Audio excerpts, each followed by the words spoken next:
Ford High School Weekly is brought to you by your Oklahoma Ford dealers. Ford is the best in Oklahoma. Welcome to Ford High School Weekly. I'm your host, Dion Amade. On this week's episode, we'll be talking about, you know what it is, basketball. But we have a special story for you guys. The Booker T. Washington Hornets have a rich tradition, a rich athletic history, and they decided to make a documentary about it. And we're talking to one of the individuals that helped put it all together, Coach Lamar Burks. Coach, how's it going? Great.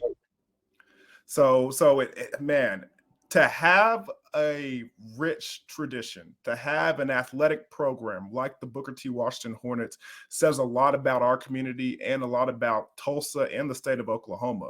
But what did it mean to you, and why did you guys decide to make a documentary about this athletic school and the community?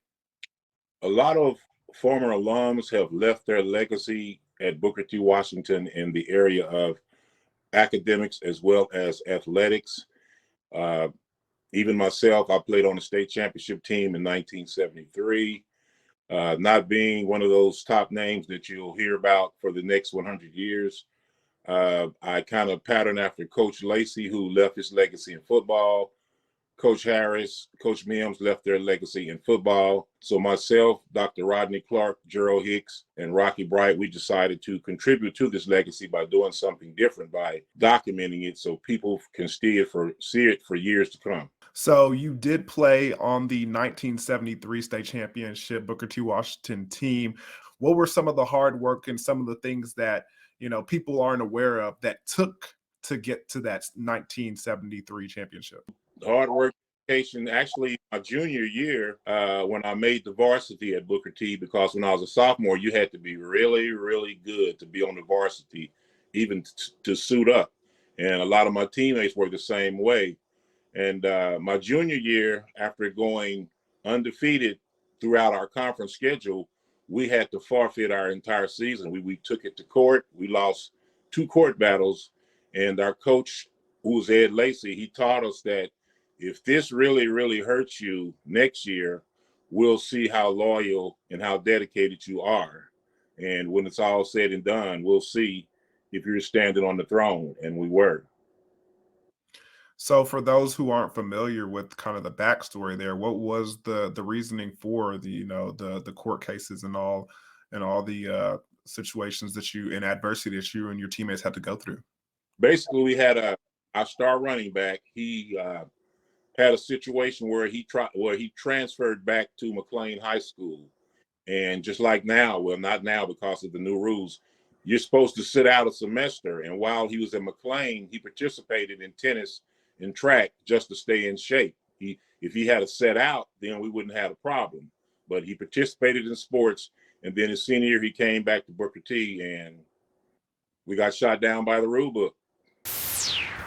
Well, when we come back, we'll talk more about the Booker T. Washington athletic history, and we'll learn some new things. We'll be right back here on Ford High School Weekly. Welcome back to Ford High School Weekly. We're talking with Coach Lamar Burke, also one of the creators of the new documentary, Legacy of Champions. Now, Coach, there's so much history that goes involved, like we talked about recently with the Booker T. Washington Athletics Department. But when we talk about you and your career and kind of things that went on during the 70s, what are some of the things that kind of stand out to you? The things that stand out to me are when we won state championship in 1973, the city of Tulsa sent the entire team to the Super Bowl free of charge. What? Yes, we saw the Minnesota Vikings and the Miami Dolphins, not the undefeated season, but the season before. Wow. Sophomore, not very good to be on the varsity. The varsity team went to the Rose Bowl. When I was in junior high, the football teams went to the Orange Bowl, the Blue Bonnet Bowl, and whenever we got that idea to go, we always tried to go to a bowl game where a former Hornet played. Granville Liggins played in those early games. John Winesberry went to Stanford in 1971. And when we got to be a senior, it was during the time of the energy crisis, the high gas prices. And the people in California said, all you have to do is win state And when you come back to California the next year, everything's going to be taken care of, And our coach told us if we go to California again, we may stay a whole week. So, like for some high school seniors, about the time, the state championship was over, one game was sold out. The Sugar Bowl was sold out. OU was on probation in another bowl. The gas prices were too high, so the only thing left was to go to the Super Bowl. So with 2 bus loads of Hornets, coaches, wives, here we are going down I-35 or 75 going to the Super Bowl in Houston, Texas for the entire weekend, all expenses paid. Whoa, man, y'all, that was a pretty big reward for winning a state championship. I mean, It was. What do you remember about that trip? I mean, we met the players from Larry Zonk and Jim Kick. Everybody had an idol. Bob Greasy, Don Shula. I mean, we had a great time in Houston, Texas. No holds barred. We were all dedicated. We were loyal. We had leaders on the team, so we weren't about to get into trouble, and we just enjoyed it. Not only did we go to the Super Bowl, the 1973 Booker T. Washington Hornets were the first team to ever play on television in the state of Oklahoma, and we played in the state championship game against Nathan Hale at Skelly Stadium, which is now Tulsa University Stadium. Wow. So do you remember, people around the town or people in the state of Oklahoma watching that game, and what do they remember from it? People still talk about it. I see, I'll give you the story. One night, me and my wife went to the hospital because I had strep throat. And a little kid said to me, he said, "I know you." I said, "Where do you know me from?" He said, "You played for Booker T in 1973. You were 56. You played center." And after he told me that, I didn't have strep throat anymore. My wife looked at me like, you Hornet guys are always telling these stories, but they are true because everybody knows about them. I mean, if a little kid at the hospital knows, I mean, everybody had to know around town. Goodness gracious. That time, but he was saying back in the day, I remember you. You played offensive center. You used to run to the huddle, run to the line, and twist that ball around, and everybody, all the centers was emulating you, who I was emulating on my own. The Hornets. So what's some of your favorite things that people come up and talk to you about from your playing days at Booker T. Washington? They talk about, I see students that I've taught, they say, "Coach Burks, I didn't see a whole lot of Booker T games, but the only game I went to was they were on television." You're talking about us. That's the team I'm telling you, because I did a lot of pep talks to the players, and I show them my championship ring, and they want to know who funded that trip and what was it like going to Booker T. Matter of fact, my senior year was the first year of voluntary integration, where we had 600 whites and 600 blacks come to Booker T. Washington. So when Booker T. Washington desegregated back in those days, how was it on campus? I would like to compare our 1973 season to the 1957 year in Little Rock, Arkansas. And I read that Sports Illustrated did like a 10-part story on that. And I was like, wow, this is almost the same thing we went through, except that they fought in Arkansas. Those girls had to be escorted to school. But in 1973, as we approached the first day of school, Coach Lacey told us, "We're not going to be fighting. We're going to act like gentlemen. When the whites get off the bus Monday morning, I want the football players there to greet them off the bus, to walk them to class, to look at their class schedule, and maybe they're in your class and you show them where the class is." But in 1957, the coaches told the players, "Do not get involved in those racial issues. If you get a chance to talk to the newsman, you come down to the locker room. You're here to play football." So the governor of Arkansas, Orville Forbes, he shut the school down. And years later, when they had a reunion, the football players said, "Man, if we had just got with those black kids and accepted them and took them to our homes, our school would be still open, and we would still have one of the dominant programs in Arkansas." And I was like, we did the opposite. And that's why our school is standing, because we all got along.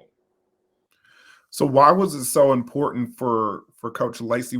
I mean, I know he's not here to kind of tell us why he did that, but if you could, kind of speak on that, why do you think it was so important that he addressed that with you guys and made sure he made Booker T. Washington welcoming to those other students? Actually, Lacey was one of the black role models side, and everybody looked up to him. And he felt like, as I look back on it now, it had to be the football players to get started, to make it start. We started the school year off right, and we started off the year right, and everybody was going to fall in line. Plus, Coach Lacey, as we look back on it now, he saw visions of a fifth state championship. And if we had racial issues, we may have not have completed our season. So he got with our leaders and told our leaders, and that trickled down to the rest of the players, and we just all got in line because we wanted to win a state championship after being robbed in 1972. We were also the first team to play in S.C. Williams Stadium in 1972.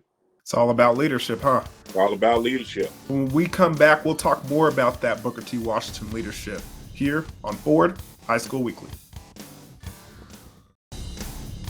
Welcome back to Forward High School Weekly. We're talking with the legendary Lamar Burks about the Booker T. Washington athletic program. And we talked a little bit about the 70s before we went to commercial. And now I kind of want to talk about the 80s and how things have transpired from that standpoint. What are some of the things that you remember going forward, from the 80s and now currently about the Booker T. Washington program?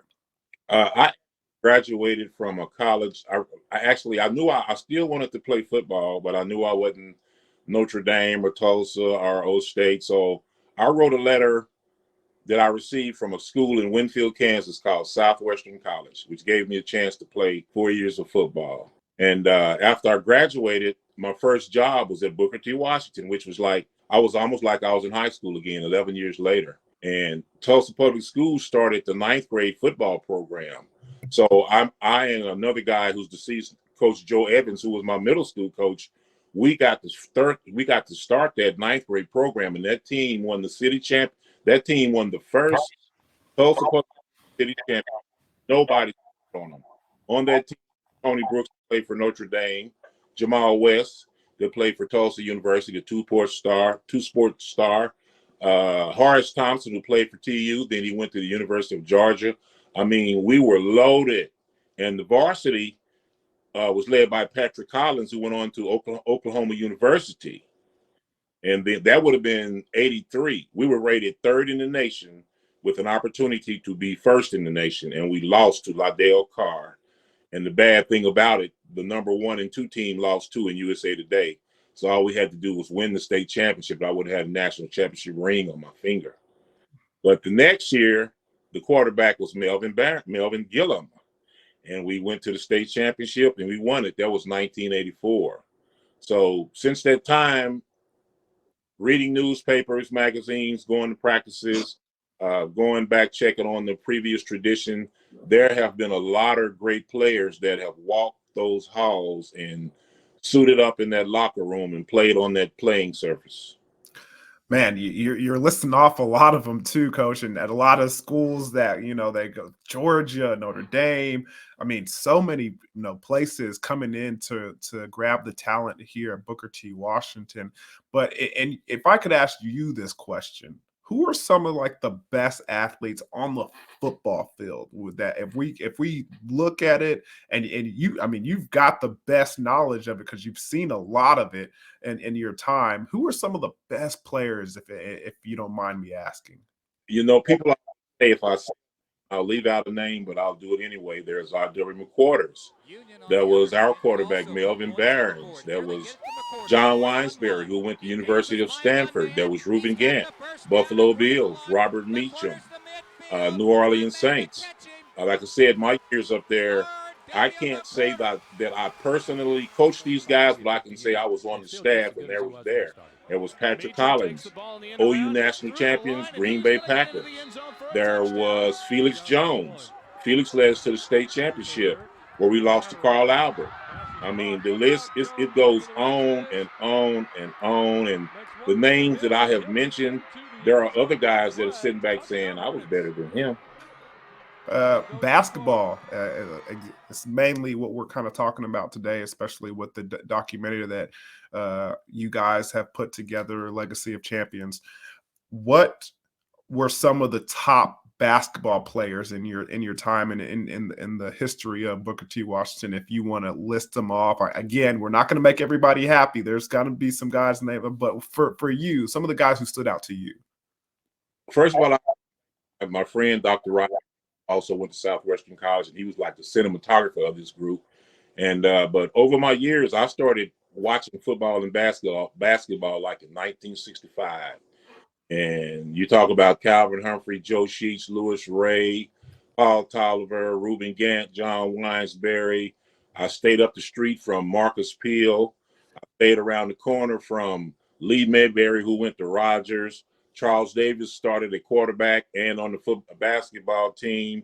I mean, Steve Austin, the Tulsa World. When I dreamed of this documentary after doing football, I said, Burks, you can probably have a Lamar Burks top 12, but you're going to get a lot of flack because the guy from Vike Magazine told me you're going to get a lot of flack. But then Steve Haston of the Tulsa World put out his 12, and they were household names: Ryan Humphrey, Eton Thomas, Jamal West, Blunt, Reed, Charles Davis, Steve Austin, Wayman Tisdale. It goes on. And one night, one of my classmates and we got into an argument, and I said, okay, I'm going to take the 12 that have been listed, and then you name me 12 more. And he named me 12 more, and he named me 12 more. So we had like a, 30-something roster. And it just shows that, everybody has their own style. Like on the DVD, we talk about this guy named Daniel Lavelle.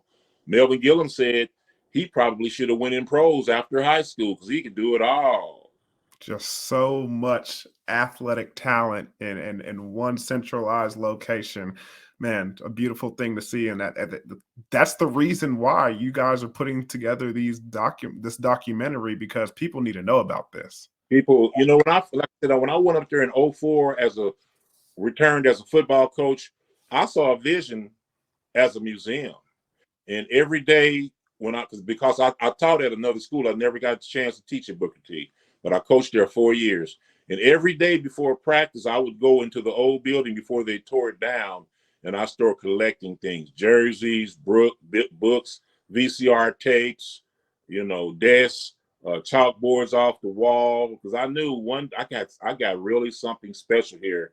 And when Coach Mills gave me the orange light to do it, I already knew where it was going. And I told my friend, the late Joe Hicks, we're just going to work this and see how far it goes. And there it is today. Well, when we come back, we'll talk more about that Booker T. Washington Athletic Museum and more about the Legacy of Champions documentary. We'll be right back here on Ford High School Weekly. Welcome back to Ford High School Weekly. We're talking to Lamar Burks from the Booker T. Washington Legacy of Champions. For those who aren't aware and don't know what's going on over there at Booker T. Washington, kind of talk about something like the museum and the documentary. How can they view it? How can they witness it? How can they watch it? To view the museum, you would have to call the principal and make an arrangement. It's open mostly during homecoming, when people come from all around to fellowship with their alumni who they haven't seen in a while. As far as the documentary is concerned, we're in some stages of maybe adding something to it, trying to get a better, should I say, contract or whatever. So it's right now it's kind of on the table, but we showed it last Monday night, and we had over 200 people that came to see it. And just to see that as being a part of making it, along with Dr. Clark, it was amazing. It was like a homecoming. It was like a reunion. And one guy said we should have rolled out the red carpet. Should have been orange, but that's the thing that was missing, because people were amazed at what they saw. They heard things they've never heard before. I even discovered that between 1930 and probably 1940, Booker T was called the Tigers, and they were called the Panthers. Then they changed the name to the Hornets because the racial time period. People were asking, why do all you black schools call yourself the Panthers? So S.E. Williams or Dr. W.D. Williams, the first Booker T quarterback, once they came from Arkansas on a trip, they went up to his room and they stayed all night till they came up with the name, and it became the Booker T. Washington Hornets. And it has been called that ever since. Man, I really appreciate you and everything that you've done over there, and especially putting together some of this, treasure from the Tulsa community and Booker T. Washington. It's been you're well appreciated, and I thank you for everything that you've done. And for the last question before we get out of here, for those who want to take part in this, and for those who aren't aware and aren't familiar with this, around the world, why should they, watch the documentary? Why should they come to the museum? Why should they find out more about Booker T. Washington? Again, pride of the Great Southwest. It speaks for itself. And for all the challengers out there that would like to make a Legacy of Champions 3 or a Hornet Football Excellence YouTube #2, hey, we're like a quarterback. We're going to hand the ball off to you. And you're going to understand. You're going to learn things you never knew. You're going to reiterate things that you knew and you forgot about. And you're just going to be proud that you have the opportunity to contribute to the history of Booker T. Washington in all phases. And when they hand off that football to you, watch out for that nose tackle. Exactly. Because he's going to be there and standing in that hole. He certainly is. Well, Coach Lamar Burks, thank you so much for joining us today on Ford High School Weekly. It's been an honor, sir, and thank you so much. Thank you for having a representative to Booker T. Washington. Be sure to go to YurView.com/OK for highlights and replays of the Ford Game of the Week. And check out our podcast and past episodes at YurView.com/OK. Remember, guys, only the best in Oklahoma, like Booker T. Washington Hornets legend, Coach Lamar Burks, make it to Ford High School Weekly. So until next time, thank you for watching, and I'm Deanna Mata. Ford High School Weekly has been brought to you by your Oklahoma Ford dealers. Ford is the best in Oklahoma.